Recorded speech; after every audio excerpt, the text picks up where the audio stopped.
The M5, yeah, the M5 is really just a spec bump over the M4. However, these are not phones. I don't believe people are going to be upgrading them every year. So if you have the M4, I wouldn't really suggest getting the M5. Now you might be saying, well, Mark, you upgraded, didn't you?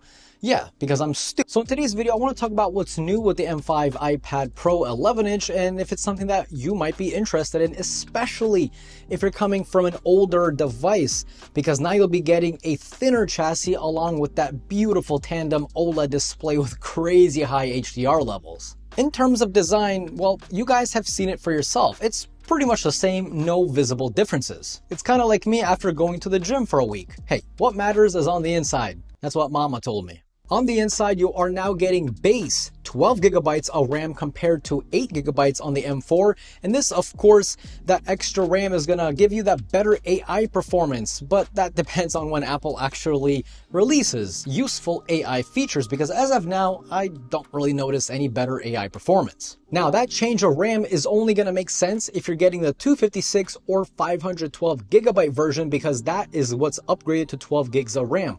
If you're getting the 1 terabyte, or if you're crazy enough, the 2 terabytes, you're getting 16 gigabytes of RAM, same as the 1 and 2 terabyte model on the M4 Pro. So no changes there. It's only for the base models, which is nice. But I think the number one reason I'm going to be keeping the M5 iPad Pro is because it actually supports Thread. Now, if you just went, huh? Let me explain it. If you have a smart home or just even a few smart home accessories, you can use the iPad M5 as a Thread border router. So if you own some of the newer smart home accessories, and by newer, I really mean even a few years old, if they support Thread, your response will be so much quicker. For example, my doorbell, my camera doorbell is Thread linked. So the second I step outside, I get a notification telling me someone is at the door.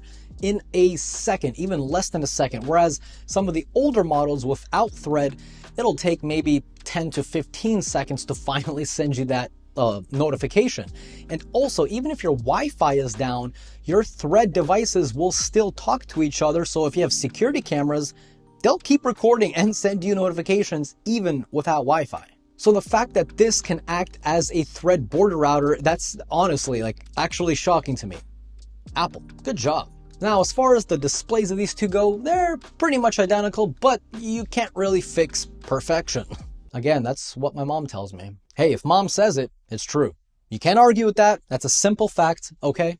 I didn't write that rule. In all seriousness, the iPad Pro with the tandem OLEDs are possibly the best displays I've seen on something that's mobile. Watching movies or scrolling the web or social media looks incredible, and of course both support Dolby Vision HDR, so if you have Netflix, oh man, those movies, man, they're gonna look so good. If you have an HDR, a good HDR display, right, watch Squid Games on your iPad with max brightness. I'm telling you, all those vibrant colors, man, they just smack you in the face. I love it. However, I do wish Apple gave us stronger glass on the iPads like they did with the new iPhones, because I have a kind of a deep gash on my iPad. Don't know how that happened. I don't wear a screen protector because I'm stupid, and I told myself, hey, if it doesn't leave your home, it can't get scratched. It can. So I'm definitely going to be putting a screen protector on my M5 iPad Pro. Thank you very much. This one from ESR, the Armorite screen protector. Yeah, this has got to be the easiest screen protector to apply. It's actually too easy. You just clean your iPad, lie it face down, close the package, pull the tab, and that's it. Now you have a dust-free and bubble-free screen protector that's 7 times stronger than your typical screen protector. ESR also sells the Shift Series keyboard case, and this, in my opinion, is just a hell of a lot better than Apple's case. I'm sorry, Apple. I said it. Oops. First of all, crazy good coverage. I mean, just by holding it and looking at it, you just know this case means business. Second of all, it can detach, so you can use the keyboard away from the iPad. Something I love is that the case is magnetic, so you can even attach it to the fridge to be used as a smart home display. The stand itself is super stable, and of course it can support the iPad in both vertical and horizontal orientations.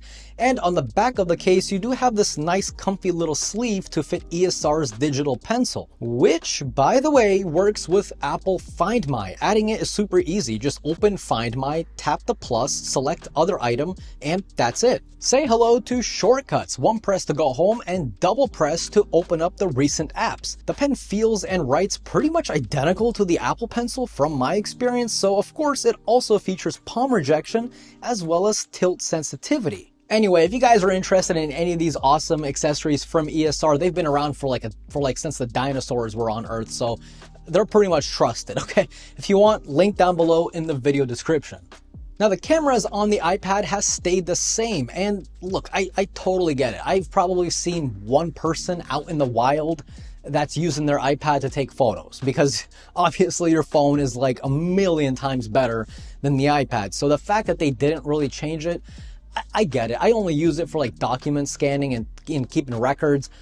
I mean, that's it. It's a camera on an iPad. You know, what else is there to talk about? Wi-Fi 7 and Bluetooth 6 on the M5, a Wi-Fi 6E and Bluetooth 5.3 on the M4. Whether or not you'll see a difference with the M5 with that Wi-Fi 7 is really kind of dependent on if you have a Wi-Fi 7 router or if you're thinking about buying one in the coming future, because it's going to be hella future-proof. I can't believe I just said hella. Oh my god. Wi-Fi 7 gives you better throughput and much lower latency, but if you're going to be streaming most of the time, you might not notice a difference unless your internet plan is more than 2 gigabit. And if it is, hey, I'm jealous. Congratulations. Where you will notice a difference, again, this is only if you have a Wi-Fi 7 router. This can use both 5 gigahertz and 6 gigahertz, so dual band. In other words, if the 5 gigahertz band gets a little noisy, it'll go ahead and switch over to the 6 gigahertz band.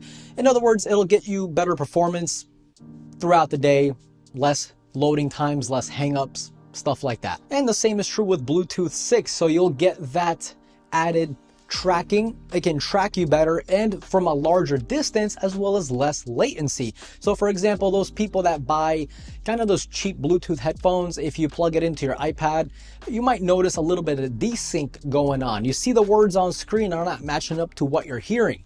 Well, Bluetooth 6 will definitely help with that. However, just make sure you buy a good pair of headphones. So as you guys could tell, the difference between the M4 and the M5, it's not much, if anything, unless those things that I mentioned really matter to you, like they do to me. I love that thread support. Oh my god. But it's not really that big of a deal compared to the M4 and M5. However, if you're upgrading from an older iPad, even older than the M4, that's a hell of an upgrade. You're getting that Tandem OLED display, you're getting that much thinner chassis, overall a much better device and future-proof because of Wi-Fi 7 and Bluetooth 6. Now that's not bad. So what do you guys think about the new iPads? Do you like it? Do you hate it? Let me know down below in the comments. And if you guys enjoyed today's video, definitely click that like button. And if you're new here and you like no BS tech reviews, definitely subscribe. As always, this was Mark from Mark's Tech. Adios.